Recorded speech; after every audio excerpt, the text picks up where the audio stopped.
హైదరాబాద్ నగరంలో మరోసారి బాంబు బెదిరింపు కలకలం రేపింది.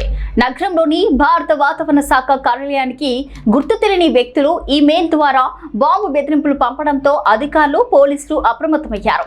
మెయిల్లో కార్యాలయంలో 14 RTX బాంబులు అమర్చామని పేర్కొనడం తీవ్ర ఆందోళనకు దారితీసింది. ఈ బెదిరింపు మెయిల్ అందుతున్న వెంటనే IMD సిబ్బంది పోలీసులకు సమాచారం అందించారు. సమాచారం అందుకున్న వెంటనే పోలీసులు ఘటనా స్థలానికి చేరుకుని కార్యాలయంలో పనిచేస్తున్న ఉద్యోగులను సురక్షిత ప్రాంతాలకు తరలించారు. అనంతరం బాంబ్ స్క్వాడ్, డాగ్ స్క్వాడ్ బృందాలను రంగంలోకి దింపి భవనంలోని ప్రతి గది, పరిసర ప్రాంతాలను క్షుణ్ణంగా తనిఖీ చేశారు.